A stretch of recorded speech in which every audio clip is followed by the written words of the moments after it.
बड़े भाग्य से बड़े पुण्य से मिला गुरु का चातुर्मास। बड़े भाग्य से बड़े पुण्य से मिला गुरु का चातुर्मास। वर्षा योग में धर्म की वर्षा जलाते चलो, ज्योति से ज्योत जलाते चलो, ज्ञानी की गंगा बहाते चलो।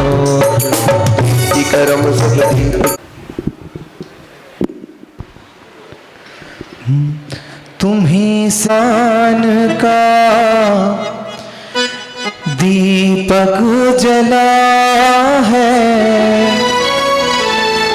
मिटा है, तुम जो नहीं गुरुवर कहते हो,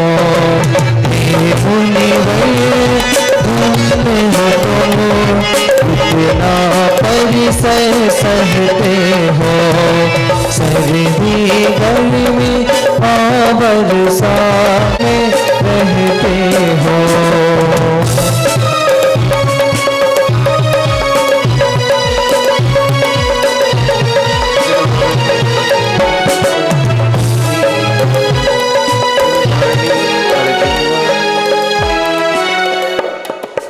जन्म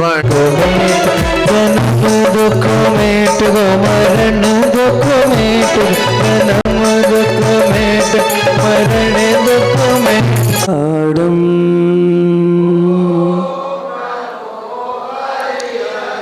ओम नमो श्री सिद्धार्णम।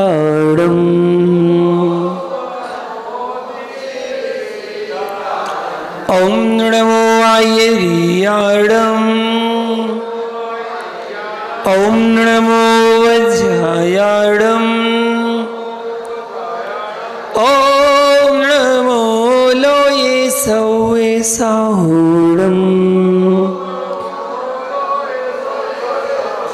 जय बोलो नित्यानंद सिद्ध परमेष्ठी भगवान की, मूल नायक श्री शांतिनाथ भगवान की, परम पूज गुरुदेव गणाचार्य श्री विराग सागर जी महामुनिराज की, चर्या श्रोमणियाचार्य श्री विशुद्ध सागर जी महामुनिराज की, अहिंसामय विश्व धर्म की, उत्तम सत्य धर्म की, 10 लक्षण धर्म की, समोसरण महामंडल विधान की, श्रमणोपाध्याय गुरुवर विभंजन सागर जी महामुनिराज की, समस्त मुनि संघ की।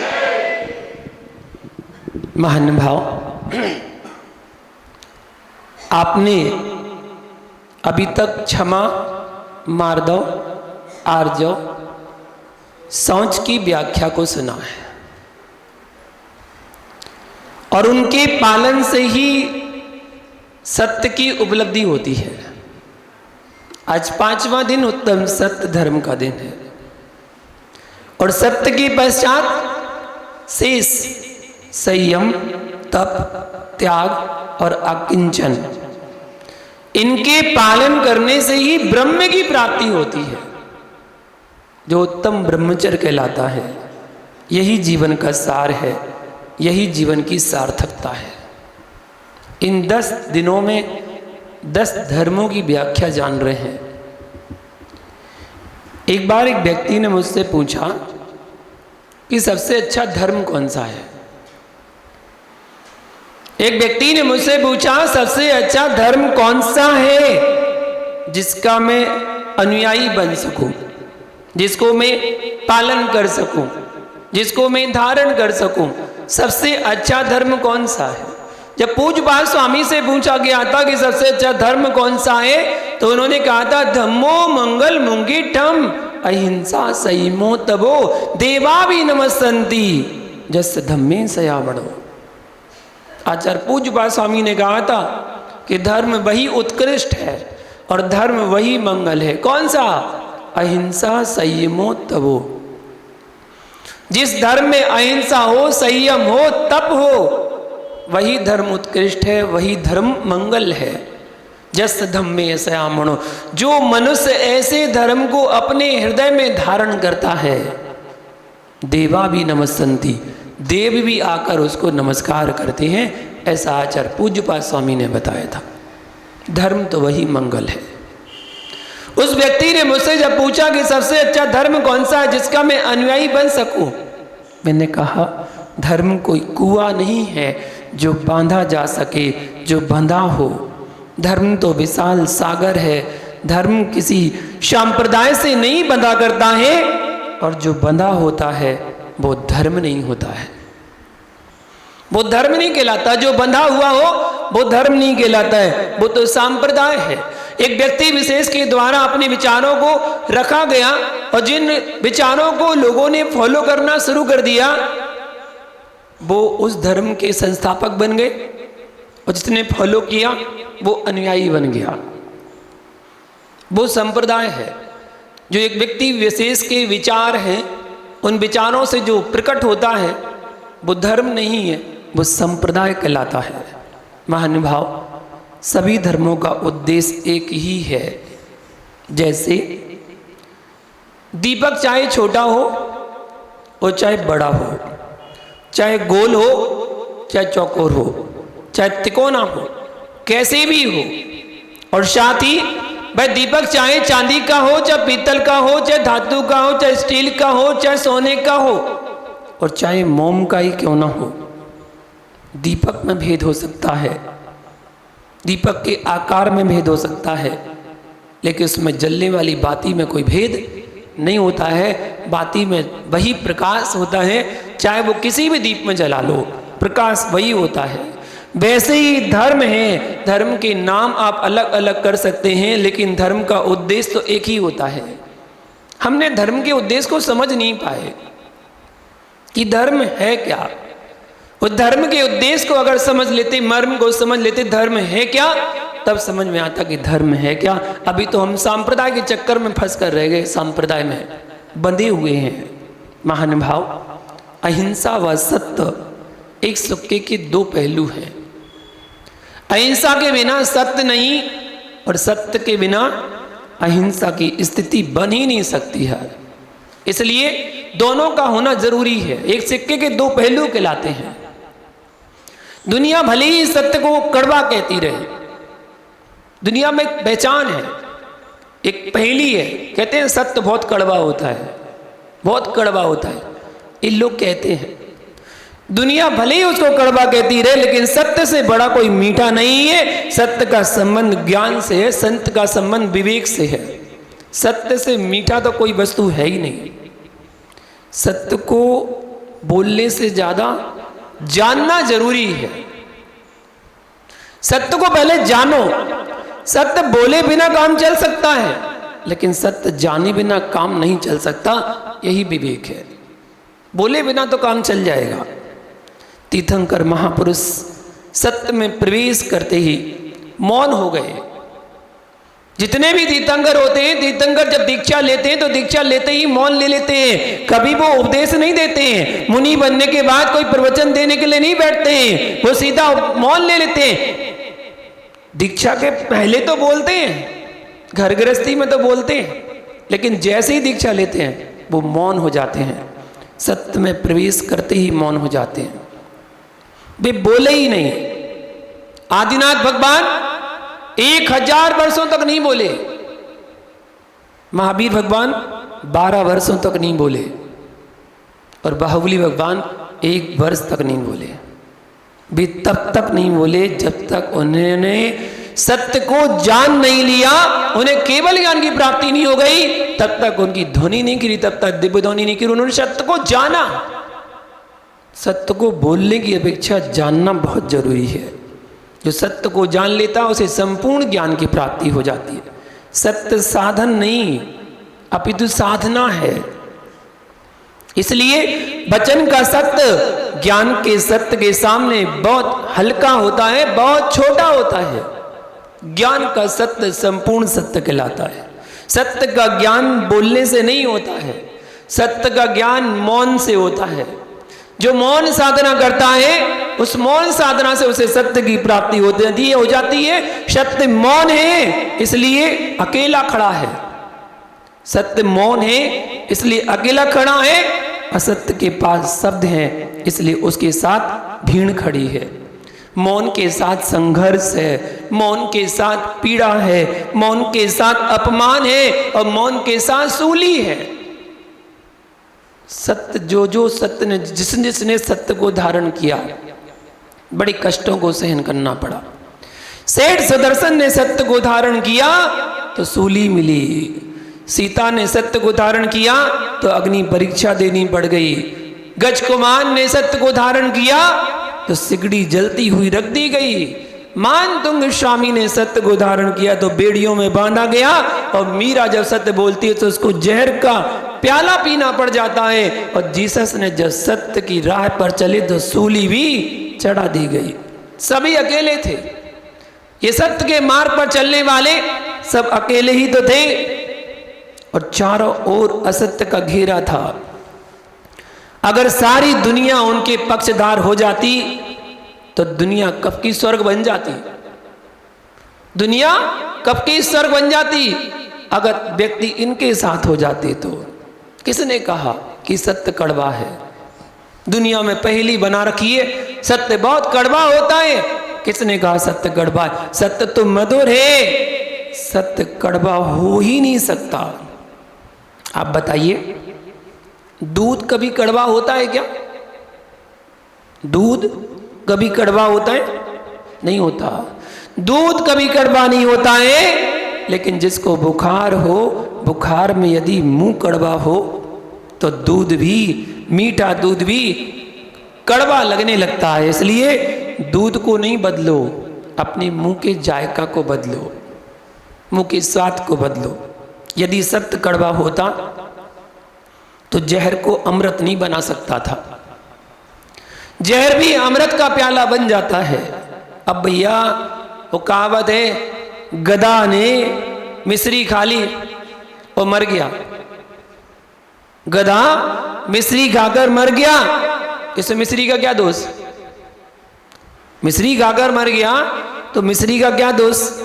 भैया एक खीर थी, और खीर खाने से यदि कुत्ते के गले में कंठ रोग हो गया तो खीर का क्या दोष? यदि जुकाम में आपको फूलों की खुशबू नहीं आ रही है तो खुशबू का क्या दोष? खुशबू का कोई दोष नहीं, कुछ खुशबू का कोई दोष नहीं है। इसलिए मैं कहता हूं कि सत्य कड़वा नहीं है, और यदि कड़वा भी हो तो उसे मीठा बना सकते हो आप। कड़वा हो तो भी उसको मीठा बना सकते हो। कैसे बना सकते हो? एक राजा था, उस राजा ने पूरे नगर में जो विशिष्ट चित्रकार थे उन चित्रकारों को बुलाया, और चित्रकारों को बुलाकर बोला कि बहुत अच्छा चित्र बनाओ, जितना अच्छा तुम चित्र बना सकते हो उतना अच्छा चित्र बनाओ, जिसका सबसे अच्छा चित्र होगा उसको मैं पुरस्कार दूंगा। तो राजा का चित्र बनाने के लिए आना था, तो वैसे ही छठे छठाए आए सबसे बढ़िया उत्तम वाले। तो 3 चित्रकार राजा के दरबार में पहुंचे चित्र बनाने के लिए, और जो चित्र बनाने के लिए पूछे, राजा बैठ गया। राजा बैठ गया, चित्रकार चित्र बना रहे थे, तीनों ने चित्र बनाए। जब तीनों के चित्र बनकर तैयार हो गए तब राजा देखने के लिए गया चित्र को। बोले राजन आइए ना, चित्र बन के तैयार हो गए। राजा जब चित्र देखने के लिए गया तो पहले चित्र के पास जैसे ही पहुंचा, राजा ने चित्र को देखा, कहता है सफेद झूठ। पहले चित्र को देखकर क्या बोला? सफेद झूठ। दूसरे चित्र के पास जाकर देखा, कहता है सत्य तो है पर कड़वा है। तीसरे चित्र के पास जैसे ही पहुंचा, कहता वाह क्या बात है, सत्य भी है, मीठा भी है, मधुर भी है, प्रिय भी है, बहुत अच्छा। तो तारीफ करने लगा। वो चित्र कैसे बने थे आपको पता? पहले चित्रकार ने जैसा राजा था नहीं वैसा बना दिया। मतलब राजा की एक आंख नहीं थी, वो काना था। क्या था? काना था। तो पहले चित्रकार ने दोनों आंखों को सही बना दिया, तो राजा ने क्या बोला? सफेद झूठ, ये तो सफेद झूठ है।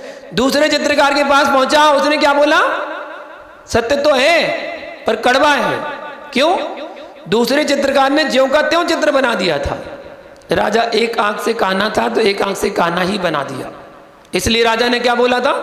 सत्य तो है पर कड़वा है। तीसरे चित्रकार की बहुत तारीफ की थी। क्यों तारीफ की थी? क्योंकि तीसरे चित्रकार ने जो चित्र बनाया था उसने राजा को पराक्रमी बनाया था। राजा अपने हाथ में धनुष बाण लिए हुए है और जो आंख राजा की फूटी हुई थी उस आंख को उसने बंद करके बनाया और एक आंख से निशाना साधते हुए बनाया। ऐसा चित्र बनाया, इसीलिए राजा ने कहा था सच है, मधुर है, प्रिय है, सबको अच्छा लगने वाला है। सत्य को भी आप मीठा बना सकते हैं। सत्य जैसा भी है उसको भी आप मीठा बना सकते हैं। विवेक और प्रज्ञा के मरते ही सच का दम घुटने लगता है। सत्य मन को कड़वा लगता है। ये वही लोग कहते हैं जो सत्य को स्वीकार नहीं कर पाते हैं। वो लोग कहते हैं कि सत्य बहुत कड़वा है। सत्य तो बड़ा मीठा होता है। यदि कड़वा होता तो राम ने क्यों पिया, महावीर ने क्यों पिया, युधिष्ठिर ने क्यों पिया और सेठ सुदर्शन ने क्यों पिया इसे, अगर सत्य कड़वा होता तो? क्योंकि सत्य को पाया नहीं जाता है, सत्य को पिया जाता है, अर्थात अनुभव किया जाता है, उसकी अनुभूति ली जाती है। सत्य तो वो कहलाता है। यदि मैं भी आपको कुछ बता रहा हूं, आप लोग उसे पूरा सत्य मत समझ लेना कि पूरा सत्य है। मैं तो सत्य बताने का प्रयास कर रहा हूं, सत्य बोलने का प्रयास कर रहा हूं। सत्य पैदा मन में होता है जबकि प्रकट मुख में होता है। मुख भले ही सच बोले पर मन में तो झूठ के षड्यंत्र रचता ही रहता है। सत्य ना मुंह से बोला जा सकता है और ना लिखा जा सकता है, क्योंकि जो लिखा जाएगा और जो बोला जाएगा वो कभी भी पूर्ण सत्य हो ही नहीं सकता। जो भी मुख से बोला जा रहा है वो पूर्ण सत्य नहीं है। जो भी लिखा जा रहा है वो पूर्ण सत्य नहीं है। क्यों नहीं है? पूर्ण सत्य तो तीर्थंकर के पास था। जब उनकी दिव्य देशना हुई वो पूर्ण सत्य था, वो पूर्ण ज्ञान था। क्या सारा का सारा ज्ञान गणधर ने ले लिया? नहीं, थोड़ा सा अंश मात्र। पूर्ण सत्य नहीं ले पाए, थोड़ा सा। उसमें से जो गर्दन ने 12 सभाओं को बताया, आचार्य उपाध्याय मुनिराज को बताया, उन्होंने पूरा ले लिया? नहीं, थोड़ा सा। जो आचार्यों ने ज्ञान प्राप्त किया उन्होंने पूरा का पूरा शास्त्रों में लिख दिया? नहीं, थोड़ा सा। जितना उन्होंने लिखा वर्तमान के सारे मुनिराज समझ पाए उतना? नहीं, थोड़ा सा। जितना वर्तमान के मुनिराज समझ पाए क्या आपको पूरा समझा पाए? नहीं, थोड़ा सा। जितना आपको समझा पाए क्या आपको सारा समझ में आ गया? नहीं, थोड़ा सा। और जितना आपको समझ में आया उतना आपने जीवन में उतार लिया? नहीं, थोड़ा सा। अब सत्य आपके पास कितना पहुंचा? ना के बराबर। एक पहाड़ में अगर एक राई सामने रख दी जाए तो क्या उस राई का महत्व? एक सागर के सामने अगर एक बूंद दिखा दी जाए तो उस बूंद का क्या महत्व? थोड़ा सा। हम पढ़ते हैं, अभी पूजा में पढ़ा, सांच बराबर तप नहीं। पूजा तो अच्छे से पढ़ लू करे। अभी तो पढ़ी उत्तम सत्य धर्म की पूजा। क्या पढ़ा? सांच बराबर तप नहीं। सबसे बड़ा तप बता रहे हैं सांच, मतलब सत्य। आज मनुष्य अपने केवल कुछ पैसे के लोभ के कारण दूसरे को लाखों रुपए का नुकसान हो रहा होगा तो वो चूकता नहीं है, उसको हानि पहुंचाने से चूकता नहीं है, असत्य बोलने से हिचकिचाता नहीं है, दूसरे को नुकसान पहुंचाता है। केवल थोड़े से लाभ के लिए उसे कुछ पैसा मिल जाए तो वो झूठ बोलने को तैयार हो जाता है। सत्य घोष की कहानी सभी ने सुनी होगी, उत्तर पुराण ग्रंथ में आती है। सत्य घोष पूरे नगर में सत्यवादी बन के घूमता था कि मैं सत्यवादी, मैं सत्य बोलता हूं और कुछ नहीं बोलता। एक नगर का सेठ था, उसे व्यापार करने के लिए बाहर जाना था। जब बाहर जाना था तो उसने अपनी सारी संपत्ति को बेचकर उसको कुछ रत्नों में बदल दिया। कुछ रत्न खरीद ले बस, जो थोड़े से हो। अब बोले अब मैं बाहर जाऊंगा तो कैसे लेकर जाऊंगा? तो पूरे नगर में कौन विश्वास पात्र है? तो सभी लोगों से सुना जाना कि सत्य घोष कभी झूठ नहीं बोलता। तो बोले चलो उसी के पास चलते हैं। सत्य घोष के पास गए और बोले हमें अपने रतन रखने हैं। तो बोले मैं पराई वस्तु को हाथ नहीं लगाता। ओहो, अब तो उस सेठ को बहुत विश्वास हो गया। बोले वाह, पराई वस्तु को हाथ भी नहीं लगाता। बोले घर पूरा खुला हुआ है, तुम जहां चाहो जहां मर्जी हो वहां रख सकते हो। कच्चा मकान था, मिट्टी वाला मकान था। उसने एक जगह गड्ढा किया और गड्ढे में उन रत्नों को दबाया और चला गया बोलकर कि मैं वापस आके ले लूँगा। बोले हाँ, आप तो जब चाहे आके उठा के ले जाना, कोई बात नहीं। चला गया, देशांतर में गया, व्यापार करने के गया और व्यापार करके जब लौट रहा था उसके जहाज आदि डूब गए, सब कुछ कमाया हुआ धन बर्बाद हो गया, चला गया। वो जैसे जैसे अपने नगर में पहुंचा और जैसे ही पहुंचा तो पहले सत्य घोष के पास जाने के लिए बोले चलो, अपनी संपत्ति बेची थी, जो धन मिला था उसी से फिर से व्यापार कर लूंगा।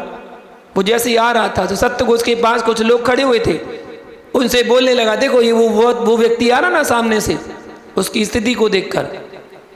बोले वो स्थिति, वो व्यक्ति आ रहा ना, वो पागल है, वो पागल है। वो पागल मालूम क्या कहता है कि मेरे रतन तुम्हारे पास हैं, तुम मुझे रतन दे दो। वो यही गाना गाता रहता है, पागल है वो। पहले से उसने लोगों को कह दिया। अब वो आया, बोले सत्य घोष, वो मैंने जो रतन दिए थे वो रतन मैं लेने के लिए आया हूँ। देखो देखो, मैंने कहा था ना ये पागल है, ये ऐसे ही बोलता है, भगा इसको मार के। लोगों ने उसको मार के भगा दिया।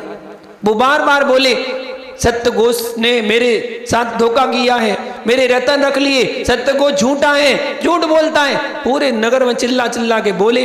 अब कोई उस बात को विश्वास न करे, क्योंकि सत्य घोष को सभी विश्वास करते थे। वो एक पेड़ पर चढ़कर रोज चिल्लाता महल के सामने। रानी सुनती, राजा से कहती, बोले राजन, एक आदमी बोले बार बार चिल्लाता सत्य घोष चोर है। बोले अरे कोई बात नहीं, वो पागल है, वो ऐसे ही चिल्लाता है। रानी ने कहा, बोले राजन, पागल एक ही बात को बार बार नहीं बोलता। अगर वो पागल होगा तो एक ही बात को बार बार नहीं बोलता, उसको बुलवाओ। उसको बुलवाया। बोले नहीं मानते तो बुलवा लो। रानी ने बुलवाया, पूछा, सारी स्थिति जानी। अब रानी ने कहा कोई बात नहीं, देखते हैं, निर्णय करते हैं। रानी ने सत्य घोष को बुलाया द्रुत क्रीड़ा के लिए। सत्य घोष वहां पर पहुंचे और सत्य घोष ने धीरे धीरे करके, रानी ने उसको सब बाजियों में हरा दिया, सब कुछ हार गया राजा सत्य घोष। जब सब कुछ हार गया तो उसने कहा और दाव लगाओ। बोले अब मेरे पास कुछ भी नहीं। अरे घर पर तो होगा, कोई बात नहीं, अब की बार जो दाव तुम जीतोगे मैं सारा जीता जो जीता है मैं सब तुम्हें वापस कर दूंगी। अरे लालच में आ गया। बोले अच्छा, एक दाव से। बोले क्या तुम्हारे पास? बोले आप कैसे विश्वास करेंगे? बोले तुम्हारा जनेऊ है ना, इस जनेऊ को दाव पर लगा दो। इस जनेऊ अगर तुम जीत गए तो सारा धन जितना हार गए तुम वापस तुम्हारे लिए दे दूंगी, और अगर नहीं जीते तो जो तुम्हारे पास है वो मैं ले लूंगी। बोले ठीक है। द्रुत क्रीड़ा में वो जनेऊ भी सत्य घोष हार गया। उस जनेऊ में चाकू लगा रखा था उसने, और सबसे कहता था जिस दिन मैं झूठ बोलूंगा अपनी जिह्वा को काट दूंगा, ऐसा कहता था। वो जनेऊ भी हार गया। जब हार गया तो रानी ने उस जनेऊ को लेकर अपनी दासी के पास भेजा। पहले तो ऐसे ही भेजा कि जाओ जो भी धन दौलत संपत्ति हो वो दे दो, सत्य घोष ने मंगवाई है, मना कर दिया। जब जनेऊ और चाकू भेजा तब जाके उसकी पत्नी को विश्वास हुआ कि हाँ उन्हीं ने मंगवाई है। उसने सारे रतन निकाल के दे दिए। जब दे दिए तो वापस यहाँ पर रतन जब आए, सत्य घोष तो सब हार ही चुका था। जो व्यापारी था उस व्यापारी के सामने उसको बुलाया गया। रानी ने अपने रत्नों के साथ उन रत्नों को मिलाकर और रख दिया। बोले तुम्हारे रतन इसमें हैं क्या, छांट लो। उस व्यापारी के जो रतन थे वो रतन उसने छांट लिए। तब रानी ने कहा कि ये सत्य है और ये सत्य बोल रहा था। सत्य घोष पकड़ा गया झूठ के कारण और उसको 3 सजा सुनाई गई सत्य घोष के लिए। बोले 3 में से एक चुनना है, जो चुनना चुन लो, लेकिन वो सजा पूरी भोगनी पड़ेगी। अगर पूरी नहीं भोगी तो दूसरी लागू हो जाएगी। बोले ठीक। सजा मालूम कौन सी दी गई सत्य घोष के लिए? 1 थाली गोबर खाना है, गाय का गोबर ताजा ताजा तुरंत निकला हुआ गाय का गोबर, 1 थाली खाना है बस। या ये नहीं तो एक पहलवान के 10 मुक्के खाना है। बड़ा पहलवान भारी भरकम, 10 मुक्के खाना है, और ये भी नहीं तो फिर गधे पर बिठाल के मुंह काला करके देश से निकाला कर दिया जाएगा। बोले ये कौन करेगा? बोले एक काम करता, मैं तो गोबर खा लूंगा।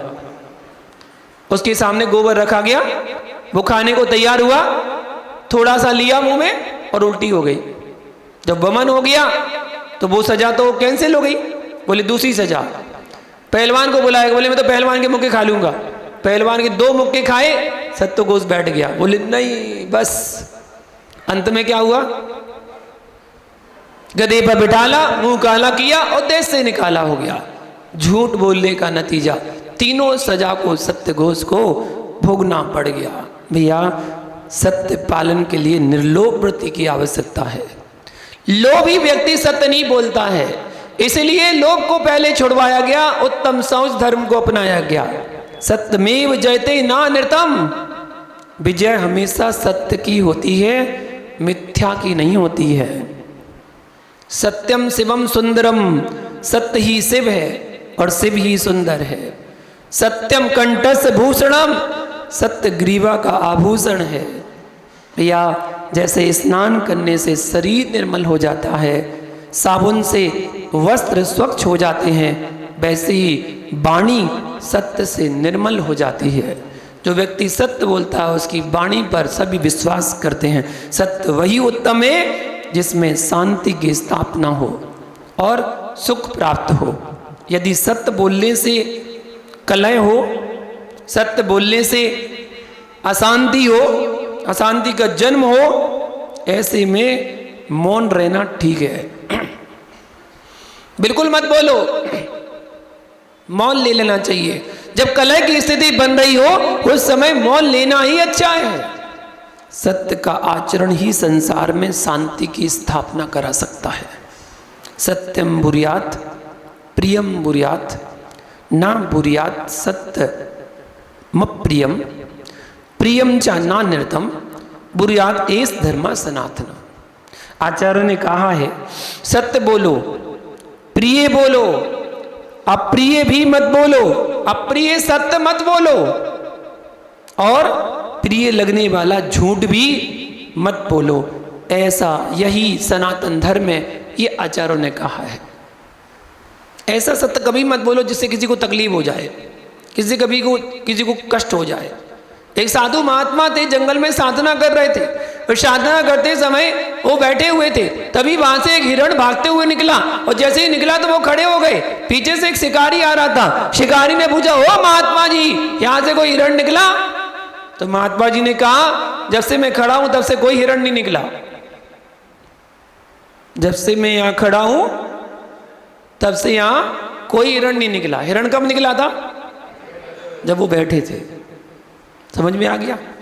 सत्य ऐसा बोलो। एक शिकारी आया, जैन मुनि के पास आया, बोले मैंने सुना है कि जैन मुनि कभी झूठ नहीं बोलते। बोले हाँ। उसके हाथ में एक चिड़िया थी। बोले मेरे हाथ में चिड़िया है, बताओ जीवित है मरी है? तो साधु ने कह दिया कि मरी है। उस शिकारी ने उस चिड़िया को छोड़ा और उड़ा दिया। बोले देखो साधु झूठ बोलते हैं। बोले नहीं, मैंने झूठ नहीं बोला, मैंने झूठ नहीं बोला। ऐसा झूठ झूठ नहीं कहलाता जिससे किसी के प्राण बच रहे हों। अगर उस समय साधु कह देते कि चिड़िया जीवित है तो वो शिकारी क्या करता? उसको दबा देता, वो मार देता। उसे तो अपनी बात की पुष्टि करनी थी। वो सत्य ही कहलाता है। इसलिए सोच समझ के बोलो, जब आवश्यकता हो उतना बोलो। जो वचन सत्य है पर हितकारी नहीं है, उस सत्य को निंदनीय कहा गया है, और यह सत्य होकर भी असत्य माना जाता है। ऐसा सत्य बोलने की जरूरत नहीं है, निंदनीय सत्य है जो दूसरों के लिए हानिकारक हो। संसार में जितने भी पदार्थ हैं वे सब परिवर्तनशील हैं। कोई भी ऐसी वस्तु नहीं है जो बदलती नहीं है। केवल सत्य ही है जो सदैव शाश्वत था, है और रहेगा। सत्य तो सत्य ही रहेगा। सत्य कभी बदलने वाला नहीं है। सब बदल जाएगा दुनिया में, लेकिन सत्य कभी बदलता नहीं है। देश के 2 पहिए हैं, एक साधक और एक साधु। जब तक ये दोनों सत्य के मार्ग पर चलते रहेंगे तब तक देश का नाम ऊंचा रहेगा। सत्य तो बोलने वाले, ना चाहने वाले और चाहने वाले, संसार में 3 प्रकार के व्यक्ति होते हैं। कुछ लोग सत्य को चाहते हैं, नहीं चाहते हैं, ऐसे 3 प्रकार के व्यक्ति होते हैं। पहले प्रकार के व्यक्ति वे होते हैं सत्य से ना लेना ना कुछ देना, पहले प्रकार के व्यक्ति। दूसरे व्यक्ति वे होते हैं सत्य से देना तो है पर लेना नहीं है। तीसरा वे जो सत्य से लेना भी है और देना भी है। ऐसे 3 प्रकार के व्यक्ति होते हैं। पहले कौन से? सत्य से ना लेना ना देना, कोई मतलब नहीं है। बहुत समझाया, मुनि राजाए उपदेश दिया, प्रवचन दिया, खूब समझाया, चिल्ला चिल्ला कर बताया कि ये जीवन जो है क्षणभंगुर है, ये जीवन जो है फूल के समान है, कब मुरझा जाए जीवन का भरोसा नहीं है। ये जीवन जो है ताश के पत्ते के समान है, कब महल बनाया और कब ढह गया कोई भरोसा नहीं है। ये जीवन जो है ओस की बूंद के समान है, कब देखिए और कब मिट जाए कोई भरोसा नहीं है। ये जीवन पानी के बुलबुले के समान है, कब उठा और नष्ट हो गया कोई भरोसा नहीं है। ये जीवन जो है सूखे पत्ते के समान है, वृक्ष में सूखा पत्ता हुआ टूट के गिर गया कोई भरोसा नहीं है। इस जीवन तो बादल के समान है, कब आया और चला गया कोई भरोसा नहीं है। जीवन तो उस पकी हुई आम के समान है जो पेड़ में पका और कब टूट के गिर जाए कोई भरोसा नहीं है। ऐसे हमारा जीवन है, कब आयु हमारी चली जाए कोई भरोसा नहीं है। बहुत समझाया, लेकिन क्या करें, सत्य से ना लेना है ना देना है। अर्थात सुना, झड़ाया और चले गए। पहले प्रकार के व्यक्ति वो होते हैं। दूसरे वे होते हैं सत्य से देना तो है पर लेना नहीं है। ऐसे हमारे पंडित जी लोग होते हैं। ये वाले नहीं, ये वाले तो अच्छे हैं, दूसरे वाले कर रहा हूं। पंडित जी लोग होते हैं ना, ये तो पंडित जी नहीं है, ये प्रतिष्ठा चाह रहे हैं, विधानाचार हैं, पंडित जी नहीं है। वो पंडित लोग होते हैं। पंडित लोग देते तो हैं लेकिन लेते नहीं है। बोले मुझे तो पढ़ाना है, लिखाना है, बोलना है, मुझे क्या करना, क्या लेना, मुझे तो अपने काम से मतलब है। वो एक बार पंडित जी कहानी सुनी ना, एक पंडित जी ने बड़े प्रवचन दिए थे, बहुत प्रवचन दिए, और बोला कि बैगन नहीं खाना चाहिए, बैगन अभक्ष होता है, बहुबीजा होता है, ऐसे नहीं करना चाहिए। उस प्रवचन में पंडितानी बैठी हुई थी, तो पंडितानी सुना, अरे अरे अरे अरे आज तो शास्त्र में ऐसा निकला। पंडित जी को बैगन बहुत पसंद थे, फेवरेट, बहुत पसंद थे। पंडित जी स्नान करने चले गए, पत्नी से कह दिया, बोले तू भोजन बनाना, मैं आता हूं। वो गंगा किनारे स्नान करने गए तो वहां पर गंगा नदी किनारे बैगन लगे हुए थे, बड़े बड़े। जब बैगन लगे हुए थे तो देखे, बोले बहुत अच्छे हैं। वहीं पर किसान खड़ा हुआ था, बोले पंडित जी लेंगे क्या? बोले हाँ भाई दे दे। में प्रचार किया सहस नाम बन में हजार नभ संग परम तब धार लिया।